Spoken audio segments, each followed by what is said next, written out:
posez la question en termes de bilan. Si l'on peut faire un bilan de l'année 2024 qui s'achève déjà, je dirais qu'il n'y a pas un bilan que l'on peut dresser de la gestion de Jaba Komito comme gouverneur de province. Parce qu'il y a bilan lorsque on a eu à faire quelque chose. Mais dans les cas d'espèce, nous sommes devant un gouverneur qui n'a pratiquement rien fait. Et nous, comme parti politique de l'opposition qui a regroupé le parti politique SID de Martin Fayoulou, Ensemble pour la République du président Moïse Katumbi, mais aussi le LGD de Matata Pogno, considérons le gouverneur Jaba Komito comme un élève non classé à l'école de la bonne gouvernance. Si nous étions dans une école, on comprendrait que le gouverneur Jaba Komito n'a pas de cote et c'est un élève non classé qui mérite d'être réorienté à l'école de la bonne gouvernance. Remarquez avec moi que depuis qu'il est gouverneur, rien ne s'est fait. Dans toutes les lignes de ce programme de société, rien n'a été respecté. La ville d'Issiro s'est transformée en une ville poussière.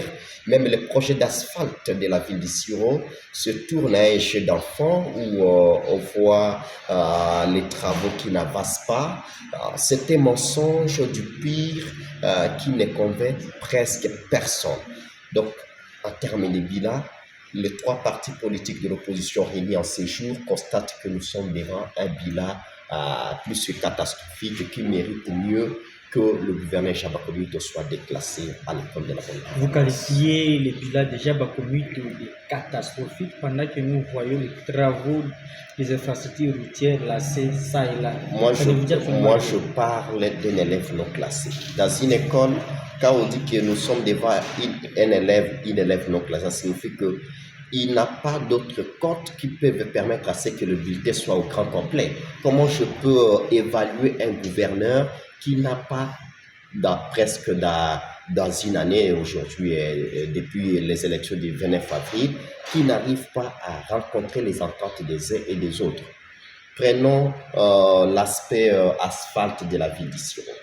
Depuis qu'on a commencé le boulevard allant de rond-point Patrice Emery Lumumba jusqu'au parquet, au tribunal de paix. Ça fait presque 2-3 mois. Les travaux n'évoluent presque pas. Prenons la situation de la réhabilitation des routes Issiro Faradje, Issiro Dungu, Issiro Wamba. Nous avons des contacts. On nous rassure que toutes les machines sont presque bloquées. Les histoires n'évoluent pas faute de carburant. L'insolvabilité de ceux qui travaillent dans les différents ministères. Ainsi de suite. Nous sommes devant une gouvernance titillé par un goût de faire consommer aux gens les jeux d'articles, les jeux de médias en ligne, alors que sur terrain, il n'y a absolument rien. Le gouvernement Jaba Komito, c'est un gouvernement qui vit des procurations, n'est-ce pas, des œuvres du gouvernement central. Aujourd'hui, j'aurais aimé que ces messages arrivent au président de la République, dans les Haut-Touélé. Il aurait fallu que nous puissions voir le gouvernement provincial parler des œuvres de Félix Tshisekedi, les quelques œuvres qu'il veut entamer ici dans la province où il est. Malheureusement, on efface le nom du président de la République. Tout est chanté sous les rythmes de Jaba Komito, alors que ce rythme n'arrive même pas à être concret dans le monde réel. Avant de terminer, plus de 5 députés, plus de 5 suppléants, voulais-je dire, ont été validés hier à l'Assemblée provinciale, qui est la première institution. Vous avez beaucoup crié que non, l'Assemblée provinciale avait une crise institutionnelle. Maintenant que les suppléants sont validés, remplaçant les titulaires ayant renoncé à leur mandat. Quelle lecture faites-vous par rapport à cette validation des suppléants? Nous saluons la validation de ces suppléants parce que c'était une volonté consentie du gouverneur Bakomito de pouvoir fragiliser l'Assemblée provinciale. Mais je suis quand même content que cette Assemblée provinciale qui au départ était considérée comme les 11e ministères du gouvernement provincial commence à se libéraliser petit à petit du dictat de l'exécutif provincial On voit l'absentéisme qui était à l'Assemblée provinciale devenir aujourd'hui autre chose. Les députés sont présents, les députés travaillent, les députés proposent des histoires pour le bien-être de la population, mais qui n'arrivent pas à être concrétisées par l'exécutif provincial. Nous demandons plutôt aux députés provinciaux de naviguer autour de la vision du peuple. Le peuple doit se retrouver dans la gestion régulière de la chose publique.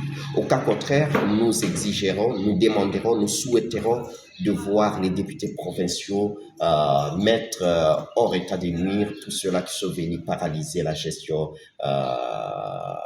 compétente, la gestion régulière, la gestion orthodoxe de la province où il est. Alors, pour terminer, qu'est-ce que vous recommandez au gouverneur Jaba Commute pour qu'il y ait une gestion orthodoxe? Nous lui avons fait déjà plusieurs recommandations, mais on se rend compte que nous sommes devant un gouvernement qui est plus préoccupé au passionnel, qui est préoccupé au sentimental, qui ne s'est jamais préoccupé de la population, de notre population. Ce que nous demandons au gouvernement provincial, c'est de travailler pour le bien-être de la population. S'il ne le fait pas, nous, les partis politiques de l'opposition réunis en ces jours, en ces lieux, Ensemble pour la République, SID de Martin Fayoulou, mais aussi LGD de Matata Pogno, ne manquerons pas de descendre dans la rue et demander la démission du gouvernement de Jaba Kountou.